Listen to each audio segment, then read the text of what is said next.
dari bapaknya dan kaumnya karena mereka menyembah berhala. Setelah berlepas diri menafikan semua yang disembah selain Allah, kemudian Nabi Ibrahim alaihissalatu wassalam mengatakan illalladzi fatarani, kecuali zat yang telah menciptakan aku. Jadi setelah menafikan semua yang disembah selain Allah, kemudian menetapkan itsbat. Begitu juga dalam hadis Nabi SAW yang sahih, Nabi bersabda, "Man qala la ilaha illallah wa kafara bima yu'badu min dunillah, haruma maluhu wa damuhu wa hisabu 'ala Allah 'azza wa jalla."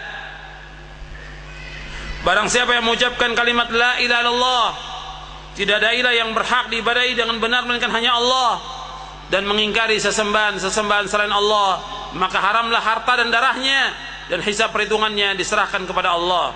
Hadis sahih riwayat Muslim. Di sini disebutkan barang siapa yang mengatakan kalimat la ilaha illallah wa kafara bima yu'badu minullah, dan dia kufur, artinya dia mengingkari semua yang disembah selain Allah, maka haram harta dan darahnya, dan hisabnya tergantung kepada Allah Subhanahu wa taala. Dalam hadis yang lain yang sama diriwayatkan oleh Imam Muslim juga, man wahhadallaha wa kafara bima yu'badu min dunihi haruma maluhu wa damuhu wa hisabu 'ala Allah 'azza wa jalla. Barang siapa yang mentauhidkan Allah dan dia mengingkari semua yang disembah selain Allah, maka haram darah dan hartanya. Artinya enggak boleh ditumpahkan orang itu, tidak boleh dibunuh, tidak boleh diambil hartanya, tidak boleh. Dan hisabnya tergantung kepada Allah. Hadis ini sahih yang diriwayatkan oleh Imam Muslim. Jadi ikhwan fillah, azakumullah, kepada ikhwan dan akhwat yang dimuliakan oleh Allah SWT, bahwa kalimat la ilaha illallah bukan sekedar pengucapan saja. Jadi harus kita mengetahui tentang maknanya, kemudian kita mengetahui tentang rukunnya, kita mengetahui tentang syarat-syaratnya. Dan syaratnya itu ada 7 yang nanti antum bisa baca dari mulai halaman 111 tentang syarat-syarat la ilaha illallah.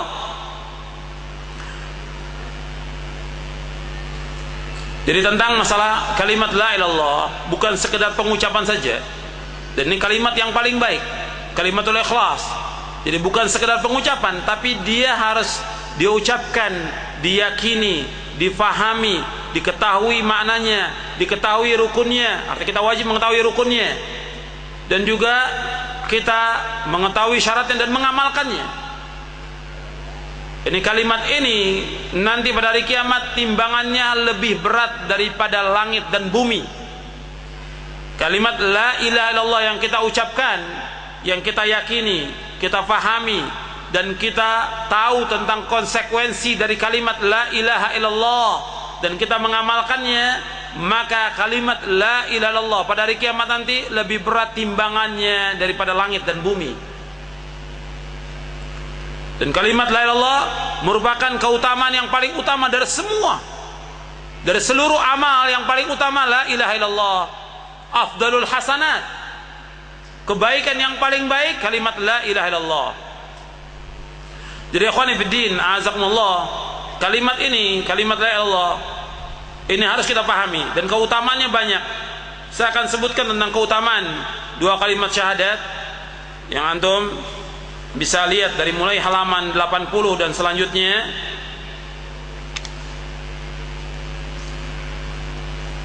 Bahwa orang yang mengucapkan kalimat syahadat la ilaha illallah, dia dijamin masuk surga. Kemudian orang yang mengucapkan 2 kalimat syahadat diharamkan masuk neraka. Kemudian kalimat syahadat adalah kewajiban yang pertama kali dibebankan kepada seorang muslim. Yang pertama kali mengucapkan 2 kalimat syahadat. Kemudian orang yang mengucapkan kalimat syahadat di akhir hayatnya, maka ia akan masuk surga. Man kana akhiru kalamihi la ilaha illallah dakhala jannah. Barang siapa yang akhir perkataan la ilaha illallah, maka dia akan masuk surga. Kemudian kalimat syahadat ini, kalimat la ilaha illallah, merupakan cabang iman yang paling tinggi. Dari tingkatan iman, iman ini lebih dari 70 cabang. Yang paling tinggi la ilaha illallah.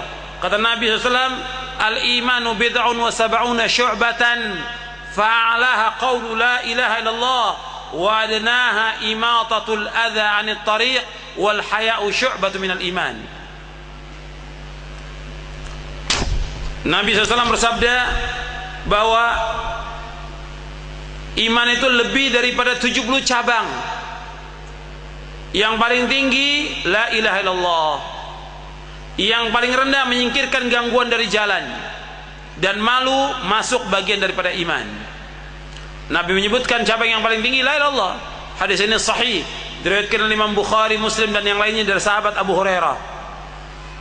Jadi iman yang paling tinggi la ilaha illallah. Tapi ini harus kita fahami, kita yakini dan kita amalkan.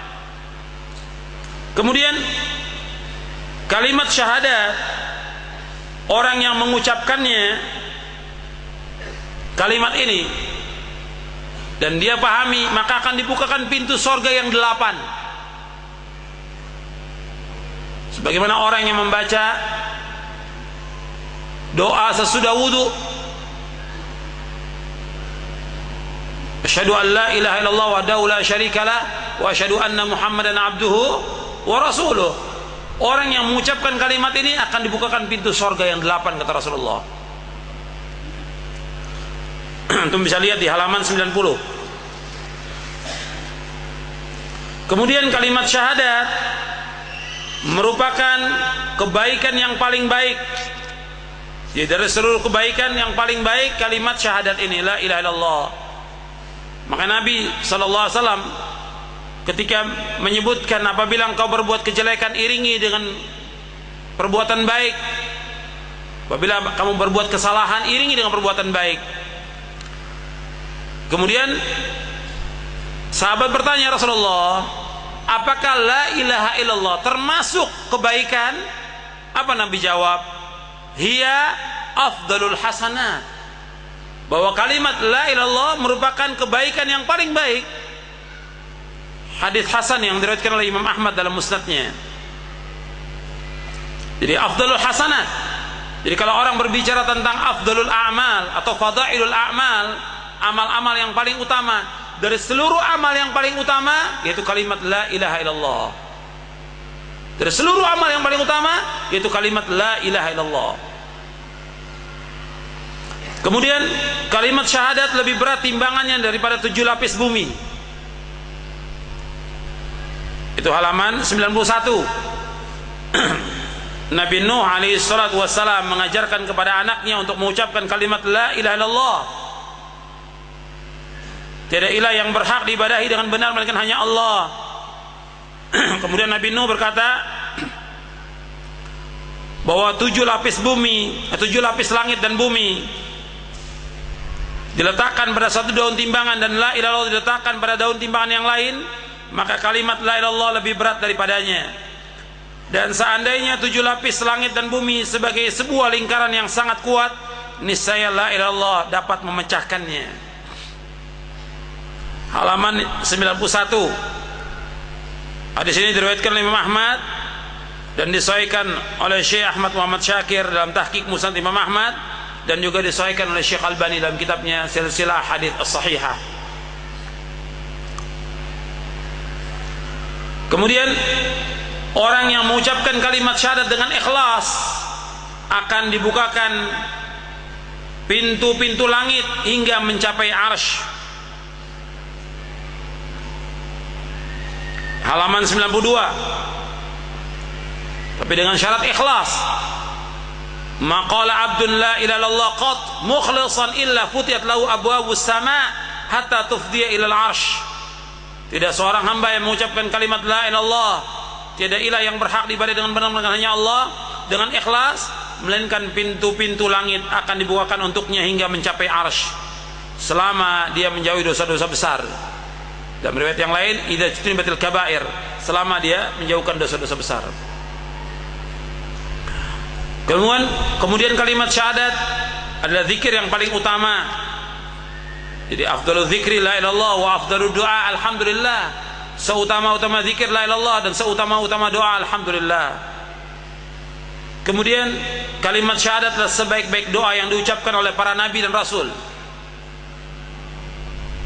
di Arafah, doa yang paling baik dari seluruh doa di Arafah.